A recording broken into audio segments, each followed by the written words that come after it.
यावा संजायते किंचित् सत्त्वं स्थावर जंगमम् क्षेत्र क्षेत्रज्ञ संयोगात् तद्विद्धि भरतर्षभ समां सर्वेषु भूतेषु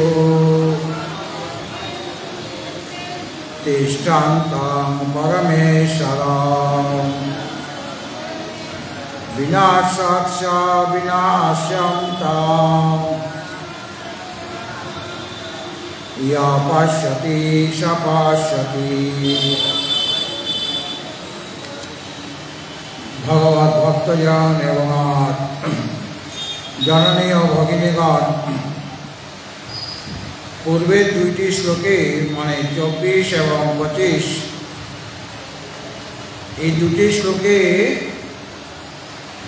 तीन प्रकार যোগের কথা বলা হয়েছে। ধ্যানযোগ, সাংখ্যযোগ, কর্মযোগ এবং শ্রদ্ধাযোগ বা শ্রবণযোগও বলা যেতে পারে। যারা ধ্যানযোগী তারা উত্তম অধিকারী, যারা সাংখ্যযোগী তারা মধ্যম অধিকারী, যারা কর্মযোগী তারা মন্দ অধিকারী,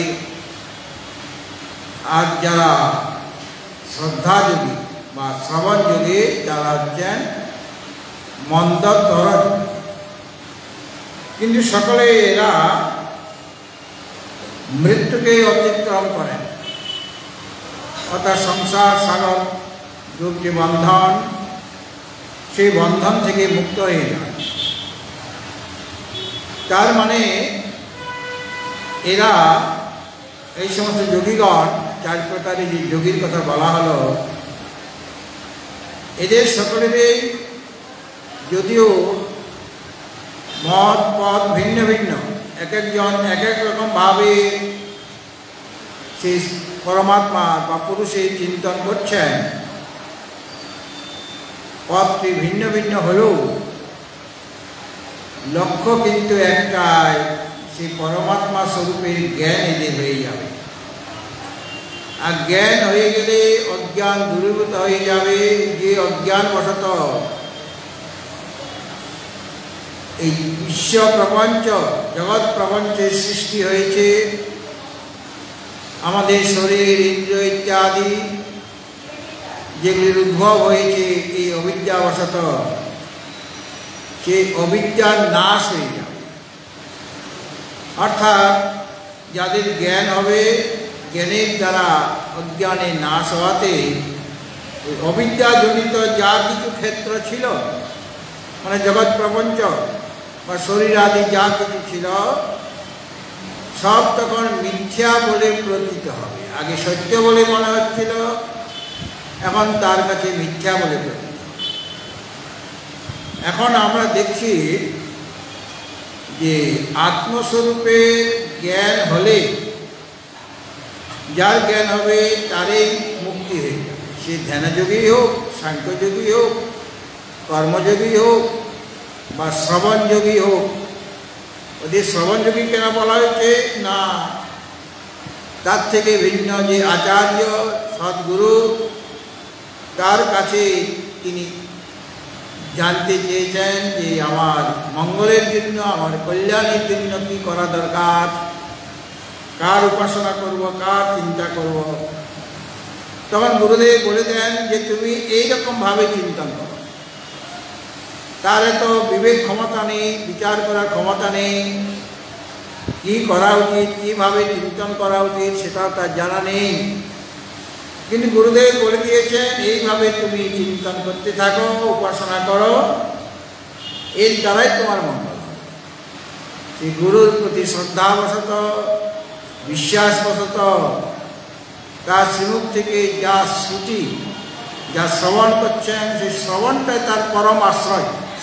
শ্রুতি পরায়ণা, গুরুদেবের যে উপদেশ সেটা শ্রুতি মানে শ্রবণটাই হলো তার শ্রেষ্ঠ আশ্রয়। এই শ্রবণ, গুরুমুখ থেকে শ্রবণ করার পর গুরুদেব যেভাবে বলেছেন সেইভাবে তিনি উপাসনা করবেন, মানে চিন্তন করবেন, তারাও মৃত্যুকে অতিক্রম করে যায়। অর্থাৎ অবিদ্যার কার্যে যে জন্ম মৃত্যু, শরীর ধারণ বা জগৎ প্রপঞ্চ যেগুলিকে সত্য বলে মনে হচ্ছিল, সব তার কাছেও মিথ্যা বলে বুঝতে হবে এবং তিনিও সেই পরমাত্মা স্বরূপকে জানতে পারবেন। তো কেবলমাত্র মন্দতর ব্যক্তি যারা, তারা কেবল শ্রবণ করায়, অন্যান্য বিচার ক্ষমতা তার নেই। তথাপি তারা যদি মৃত্যুকে অতিক্রম করতে পারে, তাহলে পর যারা উত্তম অধিকারী বা মধ্যম অধিকারী বা মন্দ অধিকারী, তারা যে তাদের বিচার ক্ষমতা আছে, তারা যে মৃত্যুকে অতিক্রম করবে এই বিষয়ে কোনো সন্দেহ নেই। এখন প্রশ্ন হলো, এই যে জ্ঞান, আত্মস্বরূপের জ্ঞান, সেটা মোক্ষের সাধন। তো এই জ্ঞান কিভাবে মোক্ষের সাধন হতে পারে, কিভাবে মোক্ষের সাধন হবে, সেই বিষয়ে এই বর্তমান শ্লোকে বলা হচ্ছে 26 নম্বর শ্লোকে। यावत् संजायते किंचित् सत्त्वं स्थावरजंगमं क्षेत्रज्ञ संयोगात् तद्विद्धि भरतर्षभ। भगवान अर्जुन के संबोधन करलेन एखाने भरतर्षभ बोले। भरतर्षभ शब्देर अर्थ, भरत माने भरत वंश, भरत कुल, तार मध्य तुमी ऋषभ माने श्रेष्ठ व्यक्ति। भरत वंशे যারা জন্মগ্রহণ করেছে তাদের মধ্যে তুমি ঋষভ মানে শ্রেষ্ঠ। যদিও ঋষভ শব্দের অর্থ ওই ষাঁড় হয়ে থাকে, কিন্তু এখানে অর্থটা হবে শ্রেষ্ঠ অর্থ। অর্থাৎ হে ভরতকুলের শ্রেষ্ঠ অর্জুন, এরকম সম্বোধন কেন করলেন ভগবান অর্জুনকে? যে তুমি পবিত্র বংশে জন্মগ্রহণ করেছ, কাজে তুমি যে এই ক্ষেত্র থেকে ক্ষেত্রকে পৃথক করে ক্ষেত্রকে প্রকৃত স্বরূপ, অর্থাৎ তার যে নিত্য শুদ্ধ মুক্ত স্বভাব, সেটা যে তুমি জানতে পারবে বা আত্মসাক্ষাৎকার করতে পারবে, এই বিষয়ে কোনো সন্দেহ নেই। কেন তোমার কোলে, তোমাদের বংশে যারা জন্মগ্রহণ করেছেন তারা সব পবিত্র, তাদের আধ্যাত্মিক দৃষ্টি ছিল, তারাও শ্রবণ মনন করেছেন, নিধিধ্যাসন করেছেন। সেই কুলের মধ্যে তুমি শ্রেষ্ঠ ব্যক্তি।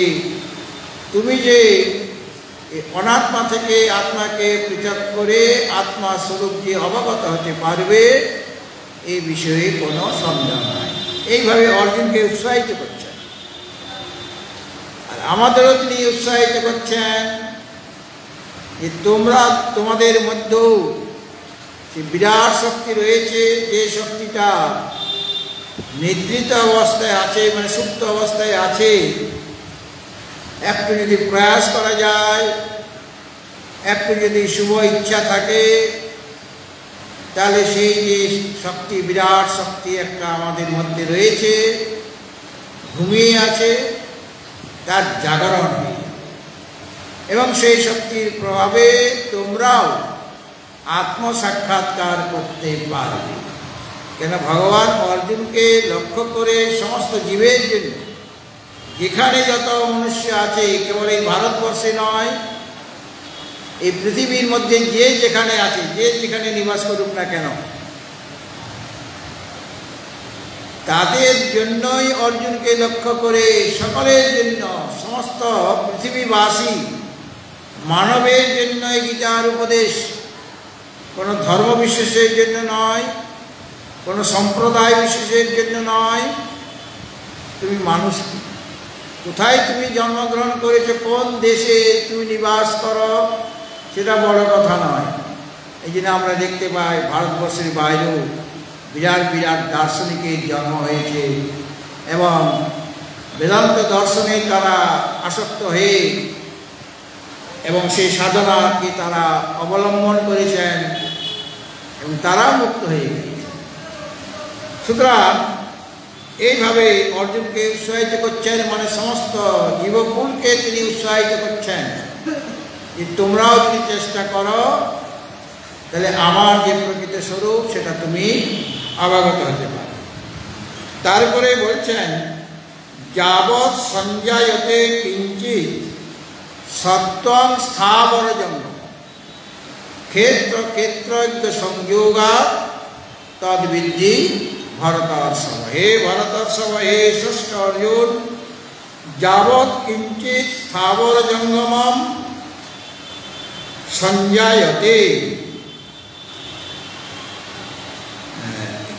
কিঞ্চিৎ সত্ত্বং সঞ্জায়তে, অর্থাৎ যা কিছু, যাবৎ কিঞ্চিৎ যা কিছু, স্থাবর জঙ্গমম কিছু, যা কিছু উৎপন্ন হয়েছে, যা কিছু মানে সত্য মানে বস্তু দেখছি, কোনোটা ওই স্থাবর, কোনোটা জঙ্গম। অর্থাৎ স্থাবর জঙ্গম মানে চর আর অচর, জঙ্গম মানে চর আর স্থাবর মানে অচর। অচর মানে যেগুলি চলাফেরা করতে পারে, যেমন বৃক্ষলতা পাতা ইত্যাদি, পাহাড় পর্বত ইত্যাদি। আর জঙ্গম মানে যারা এক জায়গা থেকে আর জায়গায় যেতে পারে, ক্রিয়াশক্তি রয়েছে। তো যত চরাচরাত্মক এই বস্তু এখানে রয়েছে, তৎ এই সমস্ত কিছুই, অর্থাৎ সেটা চর হোক বা অচর হোক, যা কিছু উৎপন্ন হয়েছে, যেটা আমরা দেখতে পাচ্ছি, অনেক কিছু হয়েছে। গ্রহ নক্ষত্র, সূর্য চন্দ্র, তাদেরও সৃষ্টি হয়েছে। আর কত রকমের প্রাণীর সৃষ্টি হয়েছে, মনুষ্য আছে, কত রকমের পশু আছে, কত রকমের পাখি আছে, কত রকমের কৃমি কীট আছে। আর আমাদের এখানে কি ভারতবর্ষে কেবল পাহাড় পর্বত আছে? ত্রিপুরাতেও অনেক পাহাড় আছে। ভারতবর্ষের কোনায় কোনায় পাহাড় পর্বত দেখা যায়। ভারতবর্ষের বাইরেও অনেক অনেক পাহাড় পর্বত আছে, নদী নালা আছে, বৃক্ষলতা পাতা আছে। তো যা কিছু আছে, যা কিছু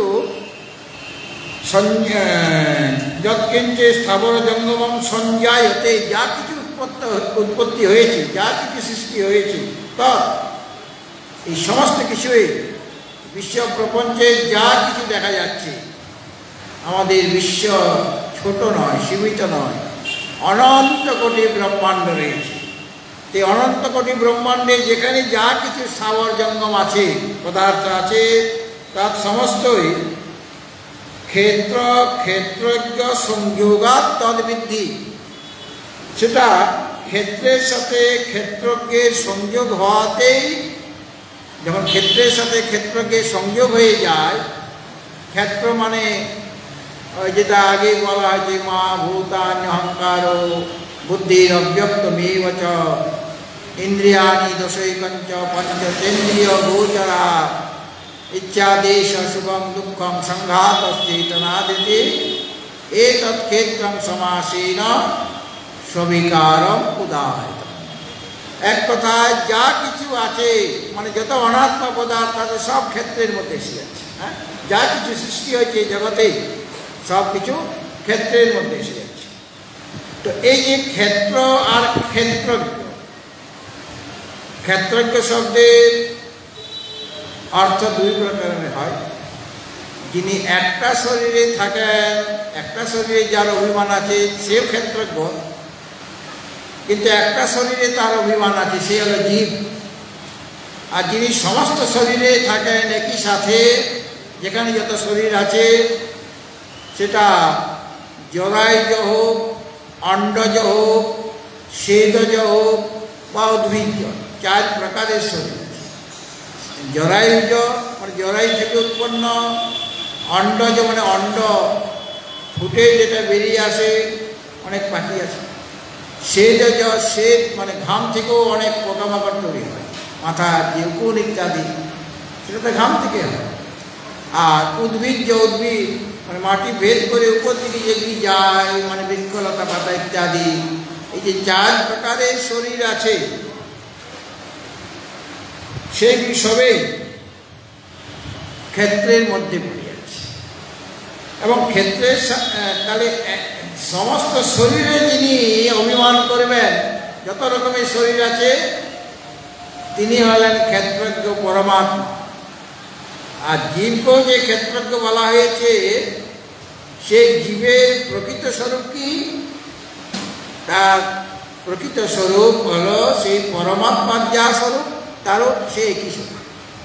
কিন্তু উপাধিবশত শরীর, ইন্দ্রিয়, মন ইত্যাদি উপাধিবশত জীব নিজেকে ছোট বলে মনে করছে, সীমিত করে দিয়েছে। এবং সেই অবস্থায় সে মানে জীব পরমাত্মার স্বরূপকে বুঝতে পারছে না। সে মনে করছে পরমাত্মা থেকে আমি ভিন্ন। পরমাত্মা সত্যম, জ্ঞানম, অনন্তম, এটা পরমাত্মা স্বরূপ। তিনি সত্যস্বরূপ, তিনি জ্ঞানস্বরূপ, তিনি অনন্ত। তার মধ্যে স্বগত, সজাতীয়, বিজাতীয় ভেদ নেই। সমস্ত দেশে, সমস্ত কালে, সমস্ত বস্তুতে তার বিরাজ। আর জীব মনে করছে আমি তো সত্য নই, আমি তো 3 কালে থাকি না, বর্তমান কালে আছি। সত্য স্বরূপতা সে বুঝতে পারছে না। আসলে সেও সত্য। শরীরটা অতীতে ছিল না, বর্তমানে আছে, ভবিষ্যতে থাকবে না। শরীরটা সত্য নয়, কিন্তু এই শরীরের মধ্যে যে তুমি আছো, তুমি কিন্তু সত্য। কিন্তু সেটা সে অনুভব করতে পারছে না। জীব নিজেকে অল্পজ্ঞ বলে মনে করছে, কিন্তু সেও সর্বজ্ঞ। আর তিনিও অনন্ত, সে সীমাবদ্ধ নয়, সীমিত নয়। কিন্তু এটা বুঝতে পারছে না কেন? এই স্বরূপটি ময়লা লেগে গিয়েছে। কি ময়লা? অজ্ঞান রূপ ময়লা বা অবিদ্যারূপ ময়লা লেগে যাওয়াতে সে নিজেকে ছোট, দিনহীন বলে মনে করছে। এই জন্য বললেন ক্ষেত্র ক্ষেত্রজ্ঞ সংযোগাৎ। এই যে ক্ষেত্র মানে যা কিছু স্থাবর জঙ্গমাত্মক পদার্থ রয়েছে, তার যে বিকাশ, নানা রকম প্রকৃতির যে বিকাশ রয়েছে, এগুলো সব ক্ষেত্র আর ক্ষেত্রজ্ঞ যে সংযোগ থেকেই এই বিশ্ব প্রপঞ্চের সৃষ্টি হয়েছে। এই জন্য বলেন যাবৎ সঞ্জায়তে কিঞ্চিৎ সত্যং স্থাবর জঙ্গমম। এই চরাচর জগতে যা কিছু স্থাবর বা অস্থাবর রয়েছে বস্তু, এরকম সত্যং মানে বস্তু রয়েছে, সেটা কিভাবে উৎপন্ন হয়েছে না ক্ষেত্র ক্ষেত্রজ্ঞ সংযোগা। ক্ষেত্রের সাথে ক্ষেত্রকে সংযোগ হয়ে যাওয়ার ফলে এই সমস্ত চরাচর জগতে সৃষ্টি হয়েছে। অর্থাৎ স্থাবর জঙ্গমাত্মক যত পদার্থ আছে সব ক্ষেত্রের সাথে ক্ষেত্রকে সংযোগ বসাতে হয়ে গিয়েছে। এখন এই সংযোগটা কি সেটা বোঝা দরকার। ক্ষেত্রের সাথে কিভাবে ক্ষেত্রকে সংযোগ হলো? তো এখানে অভিপ্রায় হচ্ছে যে অবিদ্যা আর তার যত কার্য, এই জগৎ প্রপঞ্চ সমস্ত জড় পদার্থ,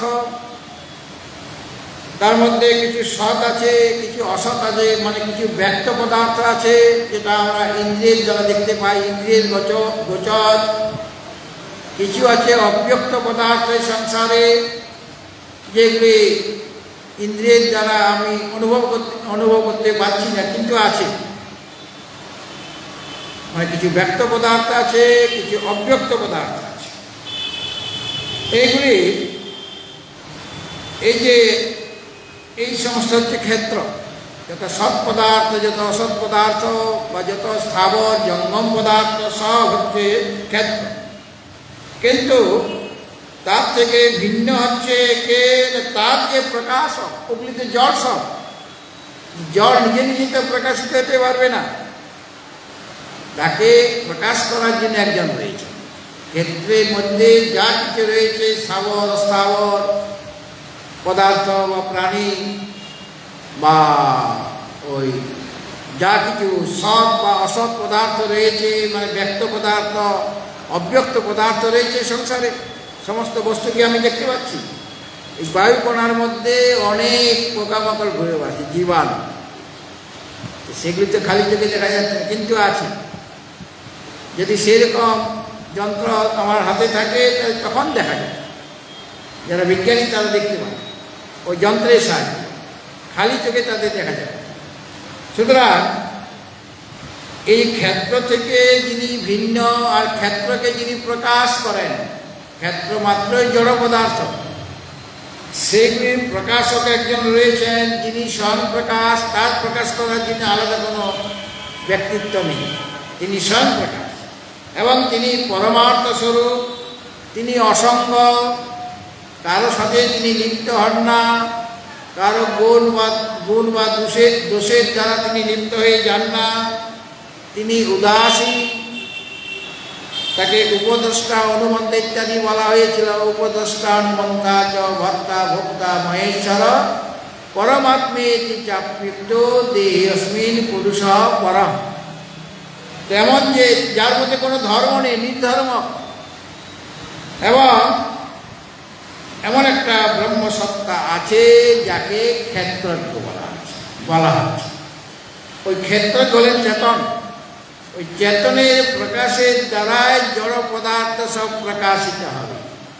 তাহলে চেতন হচ্ছে, চেতন যে পরমাত্মা তিনি হলেন প্রকাশক, আর প্রকাশ্যকে ওই সমস্ত স্থাবর জঙ্গমাত্ম যা কিছু পদার্থ রয়েছে, সৎ হোক অসৎ হোক, মানে ব্যক্ত পদার্থ অব্যক্ত পদার্থ হোক, বা যে রকম প্রাণী, যে রকম শরীরধারী প্রাণী হোক না কেন, পাহাড় পর্বত বৃক্ষলতা ইত্যাদি সমস্ত কিছু হচ্ছে জড়। কেন? সব অবিদ্যার কার্য, অবিদ্যা নিজে জড়, তাই তার কার্যগুলিও জড় হয়ে যাবে। সাদা সুতা থেকে যখন বস্ত্র তৈরি করা হবে তখন বস্ত্রের রংটা কি হবে? সাদা হবে কি? সুতার মধ্যে সাদা রং আছে, সেটা কারণের গুণটা কার্যের মধ্যে প্রবিষ্ট হয়ে যায়, এটাই নিয়ম। কারণের গুণ। আবার যদি লাল রঙের সুতা হয় তাহলে কাপড়ের রং কি হবে? লাল হবে। মানে কারণের যে গুণ, কারণ ছিল তন্তু বা সুতা, তার গুণ মানে শ্বেতবর্ণ, সেটা বস্ত্রের মধ্যে এসে যাবে, বস্ত্রটা শ্বেত হয়ে যাবে। ঠিক সেরকমভাবে অবিদ্যা, তার মধ্যে সেটা জড়, এবং তার মধ্যে তিনটা গুণ আছে, সত্য রজ তম। তার থেকে যা কিছু উৎপন্ন হবে সব জড় হবে, আর সবগুলি ওই সত্য রজ তম গুণ থাকে। আমাদের প্রত্যেকের মধ্যে তিনটা গুণই আছে। এই শরীরে ইন্দ্রিয় মনে তিনটা গুণ আছে কিনা? সত্য রজতম আছে। সাত্ত্বিক, রাজসিক, তামসিক ব্যক্তি দেখা যায়। কেন? সব অবিদ্যার কার্য। কাজে অবিদ্যার কার্য হওয়াতে এই তিনটা গুণেই খেলা করবে সকলের মধ্যে। কেননা অবিদ্যা যে কারণ থেকে কার্যের উৎপত্তি হয়েছে, সে অবিদ্যা স্বয়ং জড়।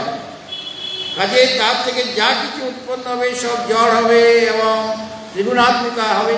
অর্থাৎ সত্যতম সবগুলির মধ্যে, সব পদার্থের মধ্যে রয়েছে। আর এদের যে সংযোগ, এই সংযোগটা কিভাবে হতে পারে? ক্ষেত্রের সাথে ক্ষেত্রকে সংযোগটা হবে। একজন তো জড়, ক্ষেত্র হলো জড়, আর ক্ষেত্রজ্ঞ হলেন চেতন। জড়ের সাথে চেতনের সংযোগটা হবে কেমন করে? সাধারণভাবে সংযোগ হতে পারে। এই জন্য এখানে সংযোগের অর্থ ধরতে হবে যে অবিদ্যা, যখন অবিদ্যা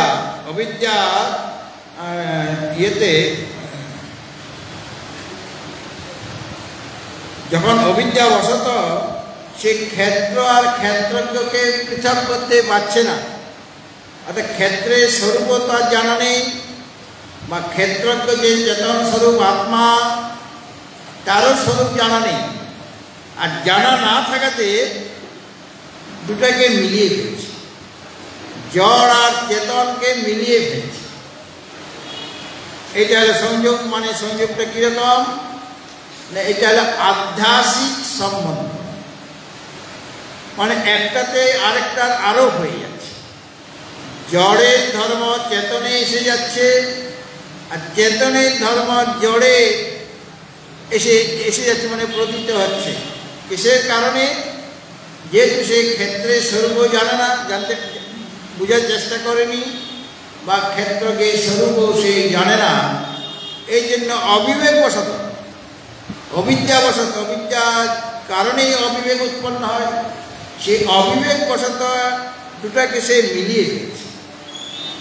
অর্থাৎ জড় এর ধর্মটা চেতনে এসে যাচ্ছে, আর চেতনের ধর্ম জড়ে এসে যাচ্ছে, এই জন্য জড়কে চেতন বলে মনে হচ্ছে। এইভাবে জড় ক্ষেত্রের ধর্ম সেটা ওই স্বয়ং প্রকাশ, যিনি নিত্য, যিনি সত্য, তাতে আরোপিত হচ্ছে, মানে ক্ষেত্রের মধ্যে আরোপিত হয়ে যাচ্ছে। এটা ক্ষেত্রের ধর্মটা এসে যাচ্ছে চেতনের মধ্যে। আর ক্ষেত্রজ্ঞের যে ধর্ম চেতনতা, সেটা ক্ষেত্রের মধ্যে আরোপিত হয়ে যাচ্ছে। যেমন রজ্জু আর সর্প, এখানে আধ্যাত্মিক সম্বন্ধ আছে। রজ্জুর সাথে সর্পের একটা আধ্যাত্মিক, মানে অধ্যাস হয়ে যাচ্ছে, মানে একটাতে আরেকটার আরোপ হয়ে যাচ্ছে। তো রজ্জুর অধিষ্ঠানে সর্পের আরোপ হয়ে গেল, এই জন্য রজ্জুটাকে আমার সর্প বলে ভ্রম হয়ে যাচ্ছে। আবার যদি আমি সর্পের রজ্জু দেখি, অনেক সময় হয় না, সাপ আছে এখানে, কিন্তু দূর থেকে অন্ধকার, মানে মৃদুমন অন্ধকার, সেখানে আমার মনে হচ্ছে দড়ি একটা পড়ে আছে। তা আমার দড়ি লাগে, কেননা ওই দড়ি দিয়ে আমার কিছু বাঁধা সেনা করতে হবে, কাজে লাগবে। তখন সে যদি ওটাকে দড়ি মনে করে সেটাকে তুলতে যায়, এটা আমার কাজে লাগবে, আমার কিছু বাঁধা সেনার কাজ আছে, আমি কিছু পাচ্ছি না, বাঁধার মতো কিছু নেই, তার কি অবস্থা হবে? ওটা তো সাপ, কিন্তু রজ্জুর ধর্ম সাপে আরোপিত হয়ে গেছে। ওটা সত্যিকারের সাপ ছিল, কিন্তু রজ্জুর ধর্ম সাপে আরোপিত হওয়াতে ওটাকে রজ্জু বলে মনে হচ্ছে আমার। ভয়ঙ্কর অবস্থা। রজ্জুকে যদি সাপ বলে ভ্রম হয়, তাহলে অতটা ভয়ঙ্কর অবস্থা হবে না। তোমার ভয় হবে, কম্পন হবে, শরীরটা কাঁপবে, ওই রাস্তা দিয়ে যেতে পারবে না, কিন্তু তুমি মারা যাবে না। তোমার শরীরকে বিষ ঢেলে দেবে না। যদি ওটা ছুঁয়েও আমি মানে ওটা কাছে যদি কোনো রকমভাবে ভুল করে ছুঁয়েও স্পর্শও করে ফেলি, তাতেও আমার মৃত্যু হয়ে যাবে না। আর সাপটাকে রজ্জু মনে করে যদি ছুঁতে যায়, স্পর্শ করতে যায়, তাহলে কী অবস্থা হবে? সাপে মানে ছোবল মারবে, দংশন করবে, বিষ ঢুকে যাবে, বিষ প্রবেশ করবে শরীরে, তাহলে ওটা আরও ভয়ঙ্কর। তাহলে এইভাবে একটার মধ্যে আরেকটার আরোপ হয়ে যাচ্ছে। এই যে আরোপ, এটাকে বলা হচ্ছে অধ্যাস। একটার মধ্যে আরেকটার আরোপ। রজ্জুর মধ্যে আমি সাপের আরোপ করে দিলাম, মানে অধ্যাস করে দিলাম। সেরকম সর্পের মধ্যেও রজ্জুর আরোপ হয়ে যায়। এখানেও সেই রকমভাবে ক্ষেত্র জড়, আর ক্ষেত্রজ্ঞ যে চেতন আত্মা, তিনি চেতন, তিনি তো নিত্য, তিনি সত্য। কিন্তু অবিবেকবশত যেহেতু ক্ষেত্রের স্বরূপটা জানা হয়নি, এই জন্য আত্মানাত্ম বিবেক করতে হয়। আত্মার স্বরূপ কি আর অনাত্মার স্বরূপ কি, এটা জানলে পরে অনাত্মাকে বাদ দিয়ে আত্মাকে আমি গ্রহণ করতে পারি। চালের সাথে কাকর মিশে রয়েছে। এখন কাকর সেই চাল রান্না করলে তো আপনার দাঁত ভেঙে যাবে খাবার সময়। এই জন্য মায়েরা কী করেন, কাকর গুঁড়ি বাদ দেয়। তাহলে সে জানে কোনটা চাল আর কোনটা কাকর, সে জানে। তিনি ওটাকে আলাদা করছেন। চালের স্বরূপটাও তার জানা আছে, আর কঙ্করের স্বরূপটাও তার জানা আছে। কঙ্কর মানে কাকর। তো সে তখন চাল থেকে কঙ্করকে বা কাকরকে সে আলাদা করতে পারবে কিনা, তার জ্ঞান আছে। আর যে জানে না, আপনার একটা ছোট্ট শিশু দিদা দেখছে যে কি যেন একটা ফেলে দিচ্ছে, আমাকেও কিছু একটা ফেলে দিতে হবে। সে জানে না চাল থেকে কাকর বাদ দিতে হবে, সে তার হাতে যা হচ্ছে সেটাই ফেলে, কখনো চাল ফেলে দিচ্ছে, কখনো কাকর ফেলে দিচ্ছে, কারণ সে তো জানে না কোনটা চাল আর কোনটা কাকর, কোনটা আমার রাখতে হবে, কোনটা ফেলতে হবে, তার বোধটা তার নেই। সেরকমভাবে অবিদ্যাবশত যে অবিবেক উৎপন্ন হয়েছে, সেই অবিবেকবশত সে দুটাকে আলাদা করতে পারছে না, জড় আর চেতন, বা অনাত্মা আর অনাত্মা, এখানে ক্ষেত্র আর ক্ষেত্রজ্ঞ দুটাকে আলাদা করতে পারছে না। এই জন্য এই যে মানে সত্য আর মিথ্যা দুটা মিশ্রণ হয়ে গিয়েছে। একজন হলেন সত্য, মানে চেতন হলেন সত্য, আর ক্ষেত্র যে জড় পদার্থ ওটা হলো মিথ্যা। তাহলে সত্যা নৃতে মিথুনীকৃত্য, ভাষ্যকার বলছে সত্য আর অনৃত, অনৃত মানে মিথ্যা, ঋত মানে সত্য, ন ঋত অনৃত, অনৃত মানে মিথ্যা। সত্য মিথ্যার মিশ্রণ হয়ে গেছে, মানে একটাতে আরেকটার আরোপ হয়ে যাচ্ছে। কেন আমি মিথ্যাকে সত্য বলে মনে করছি আর সত্যকে মিথ্যা বলে মনে করছি। এইভাবে ওই ক্ষেত্রের ধর্ম ক্ষেত্রকে এসে যাচ্ছে, আর ক্ষেত্রকে ধর্ম আরোপিত হচ্ছে কোথায়? ক্ষেত্রে। এই জন্য ক্ষেত্রকে, যদিও সেটা জড়, কিন্তু তাকে চেতন বলে মনে হচ্ছে। এই যে আধ্যাত্মিক সম্বন্ধ, বা আমি একটাতে আরেকটা দেখছি, এটার নামই অধ্যাস। এই অধ্যাস তো সংযোগ হয়েছে এখানে। সংযোগ বলতে এই আধ্যাত্মিক সম্বন্ধ বা একটাতে আরেকটার আরোপ, এটাকেই সংযোগ বলা হয়েছে। কেননা সংযোগ হতে গেলে এখানে বলা হয়েছে যে সংযোগ হতে গেলে দুটা সাবয়ব পদার্থ যদি হয়, তাহলে একটার সাথে আরেকটা সংযোগ হতে পারে। যেমনভাবে একটা মানে অবয়ব মানে অংশ থাকতে হবে। আমার একটা সাবয়ব পদার্থ, আমি তোমাকে হাত দিয়ে স্পর্শ করলাম, যেখানে স্পর্শ করলাম তোমার সাথে আমার সংযোগ হলো কিনা? তুমি একটা সাবয়ব পদার্থ, তোমার মাথা আছে, তোমার হাত আছে, পা আছে, আমি তোমার হৃদয় দেশে স্পর্শ করলাম, তাহলে তোমার সাথে আমার সংযোগ হলো কিনা? যে কোনো একটা অবয়বের সাথে আমার একটা অবয়ব যদি সংযোগ হয়ে যায়, তাহলে দুটা সংযোগ হলো। যেমন এই যে বই, এটা সাবয়ব পদার্থ, আমি একটা জিনিস রেখে দিলাম, এটা সাবয়ব পদার্থ, এটা নানা রকম অবয়ব আছে কিনা, তাহলে এটার সাথে এটা সংযোগ হতে পারে। তো সেইরকমভাবে পরমাত্মা সাবয়ব পদার্থ নয়, তিনি তো নিরবয়ব, তার তো কোনো অঙ্গ নেই, তার কোনো হাত পা আছে কি, মাথা আছে কি, কিছু নেই। পরমাত্মা হলেন সাবয়ব পদার্থ, আর জড় পরমাত্মা হলেন নিরবয়ব পদার্থ, তার কোনো অভাব নেই। আর যত ক্ষেত্র সব সাবয়ব, তাদের অভাব রয়েছে। কাজে যার অবয়ব আছে, সেই নিরবয়ব একটা বস্তুর সাথে তার সংযোগ হবে কেমন করে? যেটা সাধারণভাবে আমরা বলি যে বইটার সাথে এটা এই বস্তুটার সংযোগ হলো। বইটাও সাবয়ব পদার্থ, এটাও সাবয়ব পদার্থ। সাবয়ব পদার্থের সাথে সাবয়ব পদার্থের সংযোগ হতে পারে, কিন্তু পরমাত্মা নিরবয়ব, আরেকজন সাবয়ব মানে অবয়ব আছে ক্ষেত্রের। দুটার মধ্যে, ক্ষেত্র আর ক্ষেত্রকের মধ্যে ওই রকম সংযোগ কী করে সম্ভব? আজ ওই সঙ্গে সম্ভব হতে পারে না। বলে আরেকটা সম্বন্ধ আছে, আমাদের শাস্ত্রে বলা হয় সমবায় সম্বন্ধ। অর্থাৎ অবয়বী আর অবয়বের মধ্যে যে সম্বন্ধ, তার নাম হচ্ছে সমবায় সম্বন্ধ। যেমন তন্তু থেকে মানে সুতা থেকে পট মানে বস্ত্র তৈরি করা হয়, ওই বস্ত্রটা হলো কার্য, আর তার তন্তুটা তার অংশ কি না, তন্তুটা তার অবয়ব, কারণ তন্তু ছাড়া তো পট নেই। কাজে পট আর তন্তুর মধ্যে যে মানে অংশাংশী ভাব, পট আর তন্তুর মধ্যে যে সম্বন্ধ, এটাকে আমাদের শাস্ত্রীয় ভাষায় বলা হয় যে সমবায় সম্বন্ধ। ওদের অংশ আছে, মানে এটা থেকে ওই সুতা থেকেই বস্ত্র তৈরি করা হয়েছে। সুতরাং ওদের মধ্যে একটা সম্পর্ক আছে। এটা যে সম্পর্ক মানে অবয়বের সাথে অবয়বের যে সম্পর্ক সম্বন্ধ তার নাম সমবায়। কিন্তু পরমাত্মা তো নিরবয়ব, তার তো কোনো অংশ নেই, তিনি তো পূর্ণ। কাজে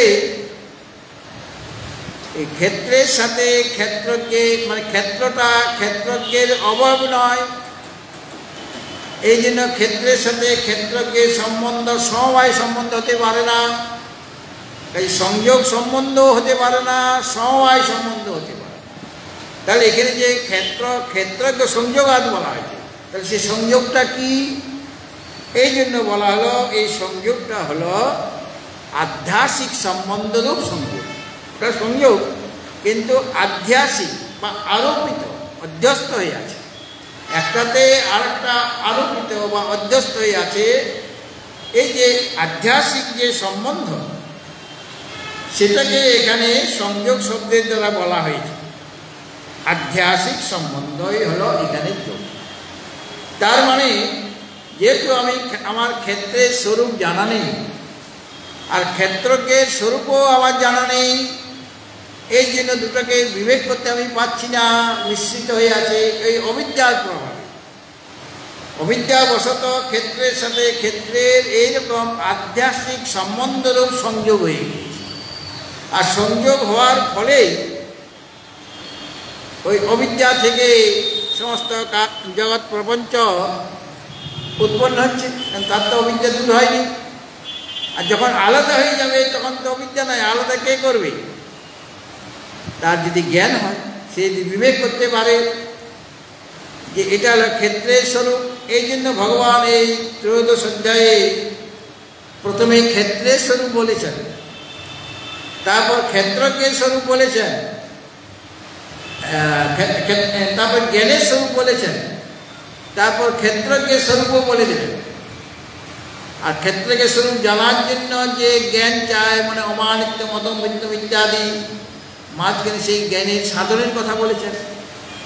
এর দ্বারা কি হবে? জ্ঞানের সাধনের দ্বারা সে ক্ষেত্র থেকে ক্ষেত্রজ্ঞকে আলাদা করতে পারবে, ওই সংযোগটা বিচ্ছিন্ন হয়ে যাবে তখন। তো যতক্ষণ সংযোগ রয়েছে অর্থাৎ একটাতে আরেকটা দেখছি, অবিদ্যাবশত দেখছি, অবিদ্যাবশত বা অবিদ্যাজনিত যে অবিবেক, সে অবিবেক বশত আমি ক্ষেত্রের ধর্ম ক্ষেত্রকে নিয়ে আসছি, আর ক্ষেত্রকে ধর্ম ক্ষেত্রে নিয়ে এসে বলছি যে এই সমস্ত জগৎ চেতন এবং এটা সত্য, এই শরীরটাও সত্য, এরকম আমরা মনে করছি অবিবেক বশত। কিন্তু যখন তোমার বিবেক হয়ে যাবে, যখন তুমি জ্ঞান লাভ করতে পারবে মানে দুটাকে পৃথক করবে, ক্ষেত্রের স্বরূপ তোমাকে জানতে হবে। যেন ক্ষেত্রের স্বরূপ প্রথমেই বলে দেওয়া হবে ইদম শরীরম কন্তেয় ক্ষেত্রম ইতি অভিধায়, সেটাকে বিস্তার করেছেন মহাভূতান্য অঙ্কর ইত্যাদি বলে সেটাকে বিস্তার করেছেন। তারপরে ক্ষেত্রকে স্বরূপকে জানার জন্য যে তোমার সাধন দরকার, মানে তার স্বরূপকে জানার জন্য যে উপায়গুলি দরকার সেটাও ভগবান বলে দিয়েছেন। অমানিত্যম অদম মিত্যম অহিংসা শান্তি আর্জবম আচার্য উপাসনম শৌচম শৌর্যম আত্মবিনিগ্রহ। এইভাবে জ্ঞানের সাধন বলার পরে তিনি এখন সেই জ্ঞেয় যে ক্ষেত্রজ্ঞ পরমাত্মা, জ্ঞেয়ম যদ্দৎ প্রবক্ষ্যামি যজ্ঞত্বা অমৃতম শ্রুতে, ওই ক্ষেত্র থেকে যদি ক্ষেত্রকে আলাদা করতে পারে ওই জ্ঞানের সাধনের দ্বারা, তবে গিয়ে তার জ্ঞান হয়ে গেলে যজ্ঞত্বা অমৃতম শ্রুতে, তুমি অমৃত লাভ করতে পারবে, মানে মৃত্যুকে অতিক্রম করতে পারবে। এবং সেই ক্ষেত্রকে স্বরূপটি কীরকম সেটাও বলেছেন। অনাদিমৎ পরম ব্রহ্ম ন সৎ তন্না সৎ উচ্চতে, আর সর্বত পাণি পাদং তৎ, মানে যেখানে যা কিছু আছে সেটা তিনি আছেন বলেই তাদের এত হাত পা রয়েছে। আসলে পরমাত্মার কোনো পা হাত নেই, কিছু নেই, তার চক্ষু নেই, তার মস্তক নেই, মানে তার তিনি তো নিরবয়ব। কিন্তু যেখানে যার যত পাণি পাদা আছে সেগুলি যে কার্য করছে তিনি আছেন বলেই সমস্ত ইন্দ্রিয়গুলি নিজে নিজে কার্য করতে সমর্থ হচ্ছে। এই জন্য বলা হয় এগুলি তারই, আসলে তার কোনো পাণিপাদ ইত্যাদি নেই। এইভাবে ক্ষেত্রকে স্বরূপ বলা হয়েছে। আরও বলা হয়েছিল যে তিনি সমস্ত ভূতানাম যত চরাচরাত্মক বস্তু রয়েছে তার বাইরেও আছো, তার ভিতরেও আছো, এবং যেহেতু তিনি অত্যন্ত সূক্ষ্ম এই কারণে তিনি অবিজ্ঞেয়, এবং তিনি দূরেও আছেন নিকটেও আছেন। আর যেহেতু সূক্ষ্ম, আর সূক্ষ্ম বস্তুকে দর্শন করতে গেলে তোমার বুদ্ধিকে সূক্ষ্ম করতে হবে। স্থূল বস্তুকে দর্শন করতে গেলে স্থূল বিষয়ক যে বুদ্ধির দ্বারাই স্থূল বস্তু মানে স্থূল ইন্দ্রিয়াদির দ্বারাই সেই স্থূল বিষয় স্থূল যে বস্তু তার জ্ঞান আমার হয়ে যাবে। কিন্তু যেটা সূক্ষ্মতম বস্তু, অত্যন্ত সূক্ষ্ম, আকাশ অপেক্ষা সূক্ষ্মতম তিনি, তাকে জানতে গেলে, তার দর্শন পেতে গেলে, তাকে অনুভব করতে গেলে তোমার বুদ্ধিকে সূক্ষ্ম করতে হবে। অর্থাৎ বুদ্ধি তীক্ষ্ণ হবে আর বুদ্ধিটা একাগ্র।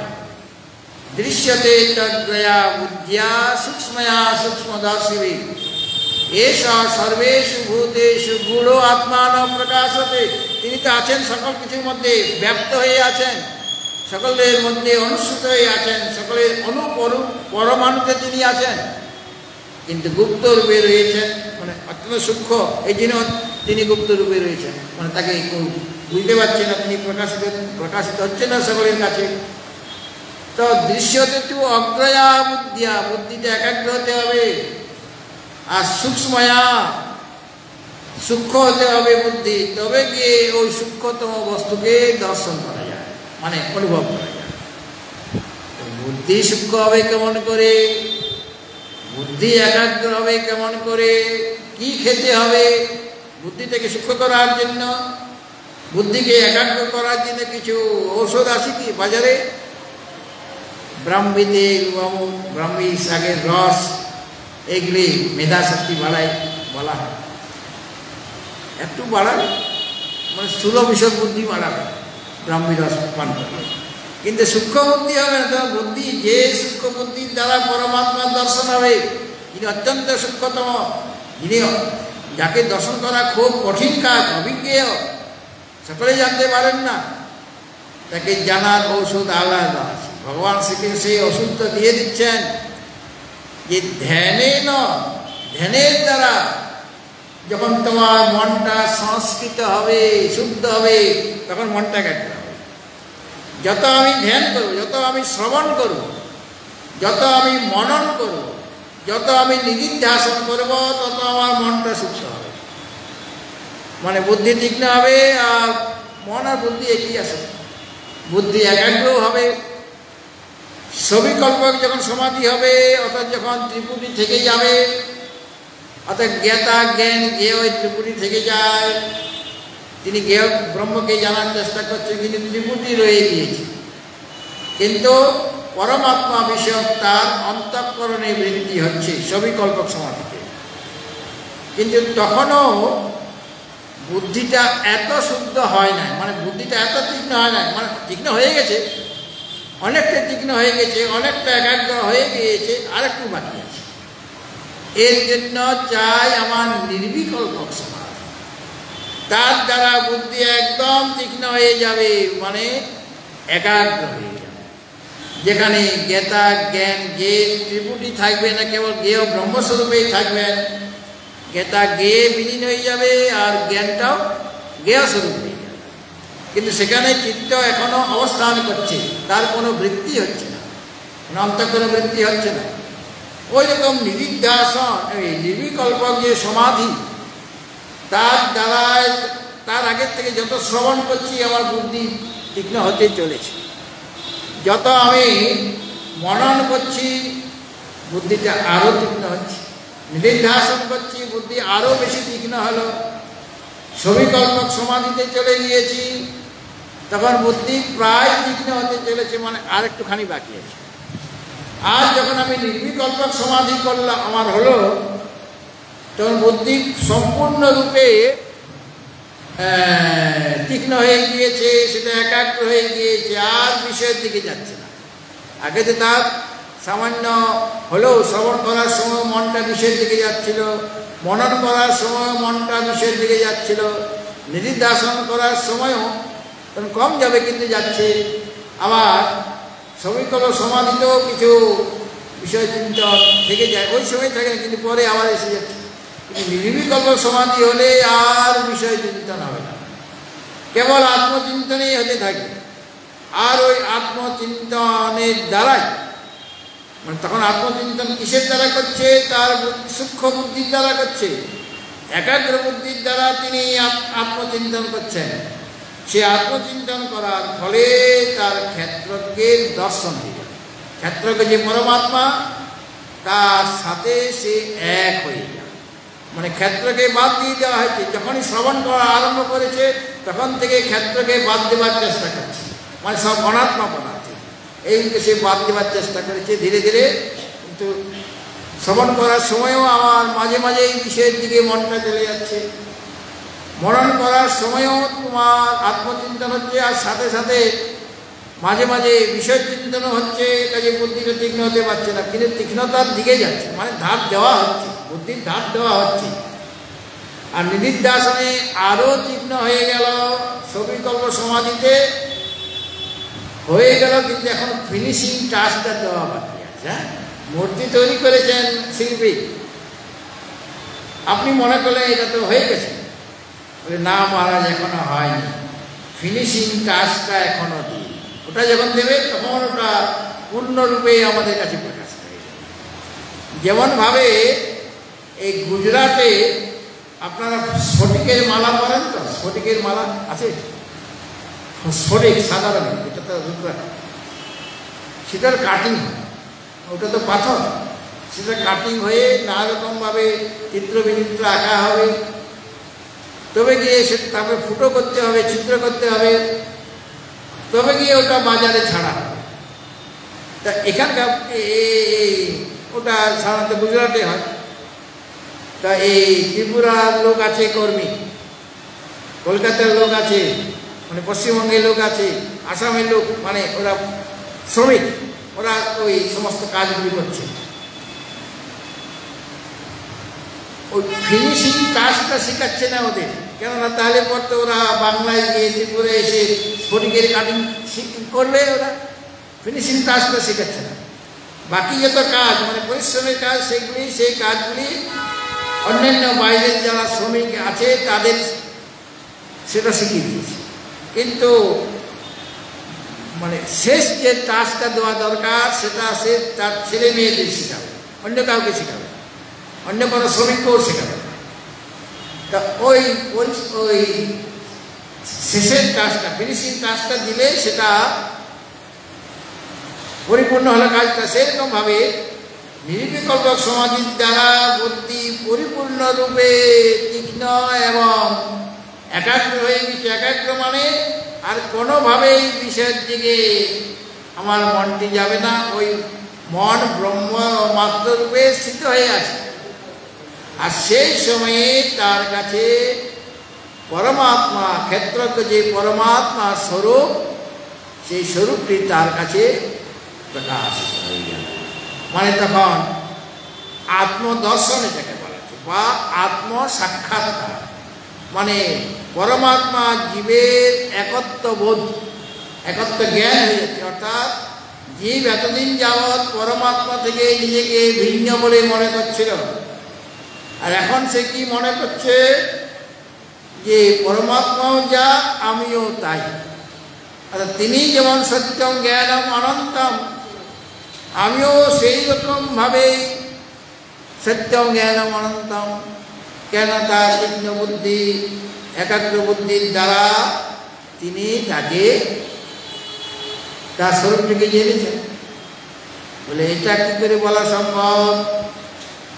পরমাত্মা তো অবাক মনস গোচরম, তিনি বাক্যের অতীত, তিনি মনের অতীত, বাক্যের দ্বারা তাকে প্রকাশ করা যায় না। ন তত্র চক্ষুর গচ্ছতি, নো বাক গচ্ছতি, নো মনঃ। কেন পরিস্থিতি বলা হয়? আবার বলা হয় যে অবাং মনসগোচরম, বাক্যের অতীত, মনের অতীত, ইন্দ্রিয়রও তিনি অতীত। তাহলে মন সেটা তো অন্তঃকরণ, ওটা তো একটা ইন্দ্রিয়, অন্তরিন্দ্রিয়। বুদ্ধি সেটাও অন্তঃকরণ। তাহলে বুদ্ধির দ্বারা সে যতই সূক্ষ্ম হোক না কেন, যতই একাগ্র হোক না কেন, বুদ্ধির দ্বারা তাকে জানা যাবে কেমন করে? কেননা সেটা তো মনের অগোচর বলা হয়। বাক্যের অগোচর, মনের অগোচর, মনের বিষয় নন পরমাত্মা। তাহলে এই কথাটা কেন বলে? তাহলে বিরোধ লেগে গেল।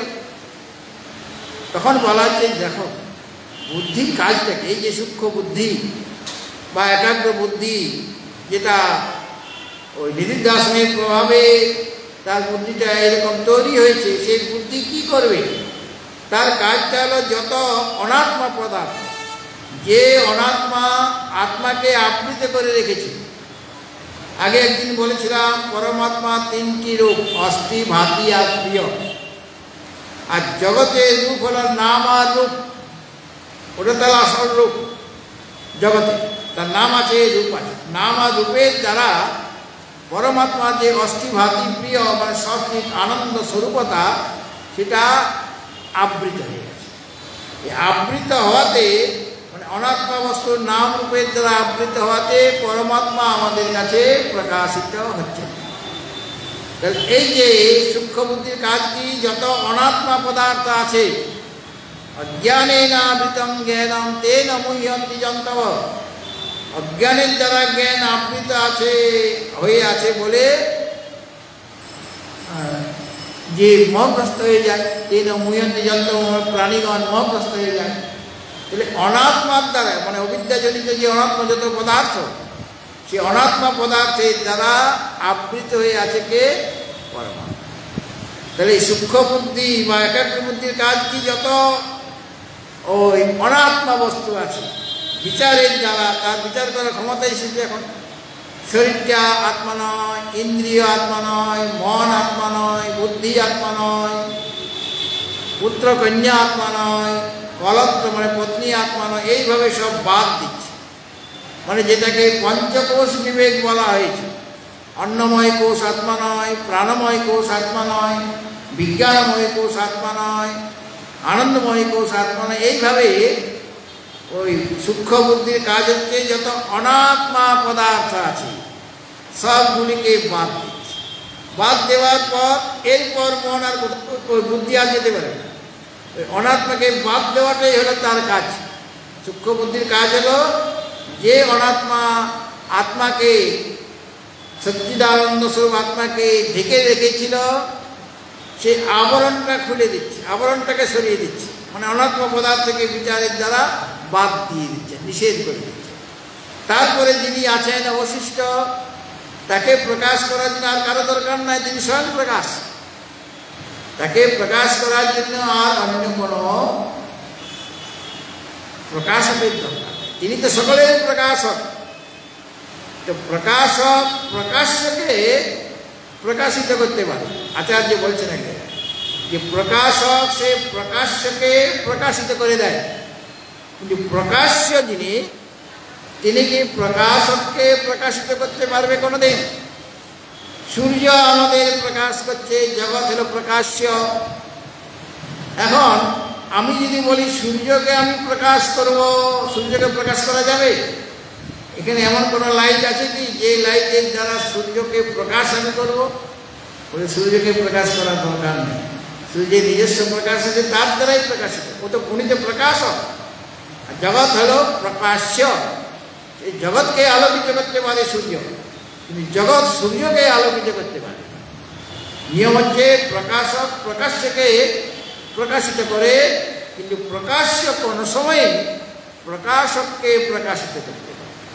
সেরকম চেতন যে আত্মা, সে সমস্ত জড় পদার্থকে, সমস্ত অনাত্মা পদার্থকে প্রকাশ করে তার চেতনের দ্বারা, তার সত্তার দ্বারা, তার স্ফূর্তির দ্বারা। স্ফূর্তি মানে প্রকাশ। তার সত্তার দ্বারাই জগৎ সত্তাবান বলে মনে হচ্ছে, মানে জগৎ আছে বলে মনে হচ্ছে। আর তার স্ফূর্তি মানে প্রকাশের দ্বারা জগৎ প্রকাশিত হচ্ছে।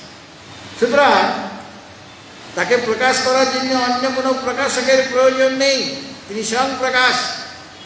এই জন্য বেদান্তে বলা হয়েছে ব্রহ্ম হচ্ছেন বৃদ্ধি বাক্য, ফলবাক্য।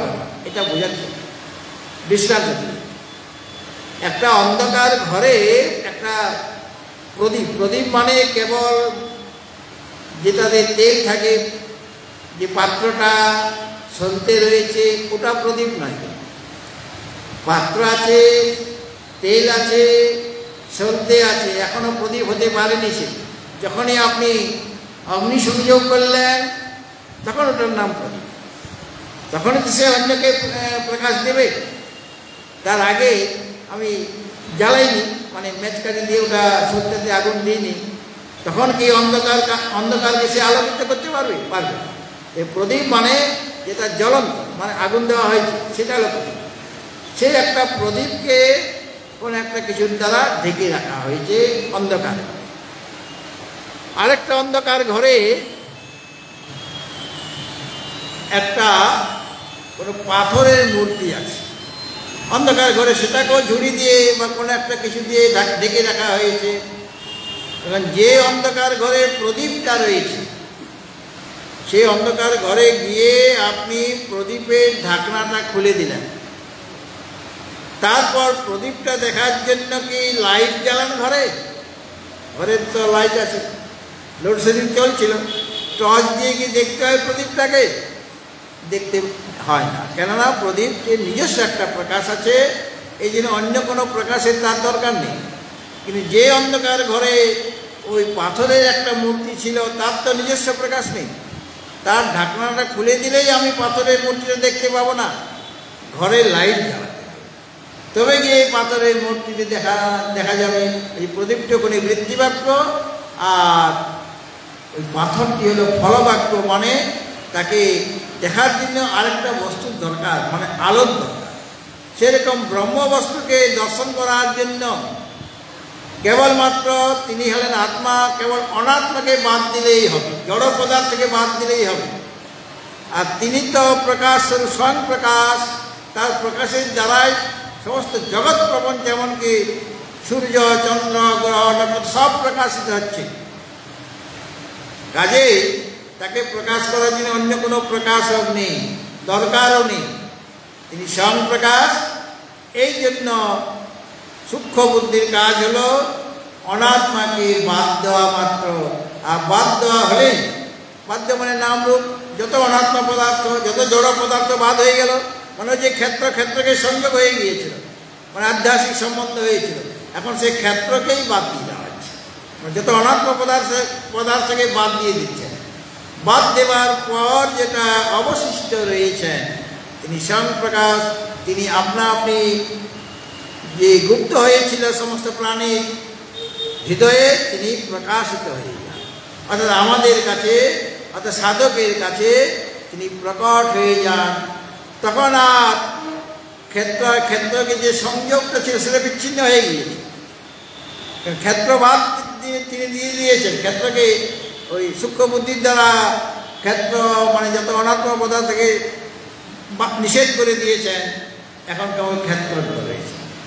সুতরাং ক্ষেত্রকে যে সংযোগ হয়েছিল সেটা নষ্ট হয়ে গেল, সংযোগটা বিচ্ছিন্ন হয়ে গেল, আধ্যাত্মিক সম্বন্ধ যেটা হয়েছিল সেটা বিচ্ছিন্ন হয়ে গেল। আর ওই সংযোগের জন্যই তো জগৎ প্রপঞ্চ আমি দেখছিলাম। ক্ষেত্রকে সংযোগ আর তদ্বৃদ্ধি, যা কিছু স্থাবর জঙ্গমাত পদার্থ আছে সব ক্ষেত্র আর ক্ষেত্রকে সংযোগ থেকে। আর যখন সাধক সেই সংযোগটাকে বিচ্ছিন্ন করে দিচ্ছে, ক্ষেত্রকে নিষেধ করে সব ক্ষেত্রকে বাদ দিয়ে দেওয়া হচ্ছে। বাদ দেওয়ার পর যেটা অবশিষ্ট রইল সেই ক্ষেত্রজ্ঞ, মানে তার যে পরমাত্মা, যিনি সচ্চিদানন্দ, তার তখন সাধকের কাছে সূক্ষ্ম বুদ্ধি সম্পন্ন, একাগ্র মন সম্পন্ন যে সাধক, তার কাছে তিনি প্রকাশিত হয়ে যাবেন। আর প্রকাশ হলে তখন জীবের জীবত্ব চলে যাবে। তখন তিনি বুঝতে পারবে, মানে উপাধি তো ক্ষেত্র বাদ দিয়ে, মানে উপাধি সব বাদ, শরীর ইন্দ্রিয় মন সব ক্ষেত্রের মধ্যে পড়ে গিয়েছে।